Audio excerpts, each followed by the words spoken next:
Hello everybody. Welcome to Dreamland Fairy Tales audiobooks. The story we are about to read is about the story of the Wonderful Wizard of Oz by L. Frank Baum. If you haven't read the previous chapters yet, check the link in the description below. L. Frank Baum's famous children's novel The Wonderful Wizard of Oz was first published on May 17, 1900. Today it is more commonly known under the shortened title, The Wizard of Oz. The musical premiered in New York City on January 21, 1903. Let us begin the story.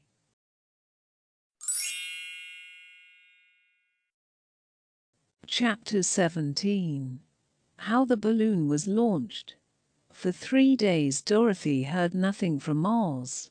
These were sad days for the little girl, although her friends were all quite happy and contented. The Scarecrow told them there were wonderful thoughts in his head, but he would not say what they were because he knew no one could understand them but himself. When the Tin Woodman walked about he felt his heart rattling around in his breast, and he told Dorothy he had discovered it to be a kinder and more tender heart than the one he had owned when he was made of flesh. The Lion declared he was afraid of nothing on earth, and would gladly face an army or a dozen of the fierce Kalitas. Thus each of the little party was satisfied except Dorothy, who longed more than ever to get back to Kansas. On the 4th day, to her great joy, Oz sent for her, and when she entered the throne room he greeted her pleasantly. "Sit down, my dear. I think I have found the way to get you out of this country." "And back to Kansas?" she asked eagerly. "Well, I'm not sure about Kansas," said Oz, "for I haven't the faintest notion which way it lies. But the first thing to do is to cross the desert, and then it should be easy to find your way home." "How can I cross the desert?" she inquired. "Well, I'll tell you what I think," said the little man. "You see, when I came to this country it was in a balloon. You also came through the air, being carried by a cyclone. So I believe the best way to get across the desert will be through the air. Now, it is quite beyond my powers to make a cyclone, but I've been thinking the matter over, and I believe I can make a balloon." "How?" asked Dorothy. "A balloon," said Oz, "is made of silk, which is coated with glue to keep the gas in it. I have plenty of silk in the palace, so it will be no trouble to make the balloon. But in all this country there is no gas to fill the balloon with to make it float." "If it won't float," remarked Dorothy, "it will be of no use to us." "True," answered Oz. "But there is another way to make it float, which is to fill it with hot air. Hot air isn't as good as gas, for if the air should get cold the balloon would come down in the desert, and we should be lost." "We!" exclaimed the girl. "Are you going with me?"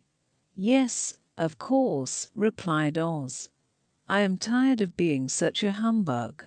If I should go out of this palace my people would soon discover I am not a wizard, and then they would be vexed with me for having deceived them.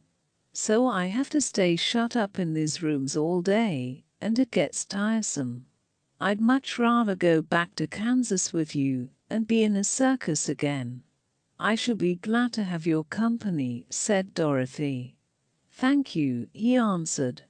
"Now, if you will help me sew the silk together, we will begin to work on our balloon." So Dorothy took a needle and thread, and as fast as Oz cut the strips of silk into proper shape the girl sewed them neatly together. First there was a strip of light green silk, then a strip of dark green, and then a strip of emerald green, for Oz had a fancy to make the balloon in different shades of the color about them. It took 3 days to sew all the strips together, but when it was finished they had a big bag of green silk more than 20 feet long. Then Oz painted it on the inside with a coat of thin glue to make it airtight, after which he announced that the balloon was ready. "But we must have a basket to ride in," he said. So he sent the soldier with the green whiskers for a big clothes basket, which he fastened with many ropes to the bottom of the balloon. When it was all ready, Oz sent word to his people that he was going to make a visit to a great brother wizard who lived in the clouds. The news spread rapidly throughout the city, and everyone came to see the wonderful sight. Oz ordered the balloon carried out in front of the palace, and the people gazed upon it with much curiosity. The Tin Woodman had chopped a big pile of wood, and now he made a fire of it, and Oz held the bottom of the balloon over the fire, so that the hot air that arose from it would be caught in the silken bag. Gradually the balloon swelled out and rose into the air, until finally the basket just touched the ground. Then Oz got into the basket and said to all the people in a loud voice, "I am now going away to make a visit. While I am gone, the Scarecrow will rule over you. I command you to obey him as you would me." The balloon was by this time tugging hard at the rope that held it to the ground, for the air within it was hot, and this made it so much lighter in weight than the air without that it pulled hard to rise into the sky. "Come, Dorothy," cried the wizard. "Hurry up, or the balloon will fly away."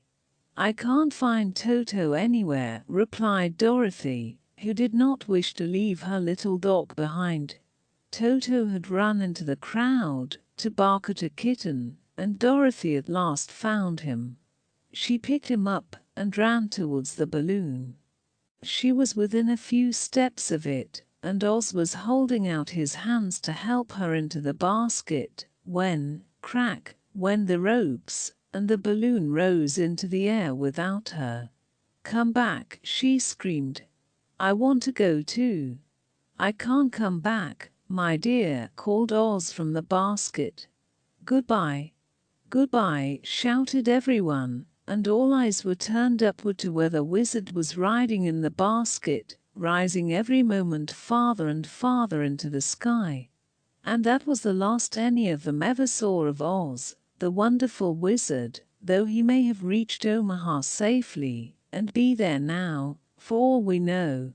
But the people remembered him lovingly and said to one another, "Oz was always a friend. When he was here he built for us this beautiful Emerald City, and now he is gone he has left the wise Scarecrow to rule over us." Still, for many days they grieved over the loss of the wonderful wizard and would not be comforted. And that is the end of Chapter 17. How the Balloon Was Launched, in the tale The Wonderful Wizard of Oz, by L. Frank Baum. Check the link in the description to read the following chapters of the book. Folklore, legends, myths, and fairy tales have followed childhood through the ages, for every healthy youngster has a wholesome and instinctive love for stories fantastic, marvelous, and manifestly unreal. The winged fairies of Grimm and Andersen have brought more happiness to childish hearts than all other human creations. Yet the old-time fairy tale, having served for generations, may now be classed as historical in the children's library, for the time has come for a series of new wonder tales in which the stereotyped genie, dwarf, and fairy are eliminated, together with all the horrible and blood-curdling incidents devised by their authors to point a fearsome moral to each tale. Modern education includes morality. Therefore the modern child seeks only entertainment in its wonder tales, and gladly dispenses with all disagreeable incident. Having this thought in mind, the story of the wonderful Wizard of Oz was written solely to please children of today. It aspires to being a modernized fairy tale, in which the wonderment and joy are attained, and the heartaches and nightmares are left out. If you enjoyed that story, leave a like, And do not forget to subscribe to Dreamland Fairy Tales audiobooks. Hit notification bell button to be updated to our latest fairy tale stories and enjoy a complete collection of short stories for children. I hope you enjoyed reading with me. Until next time, goodbye.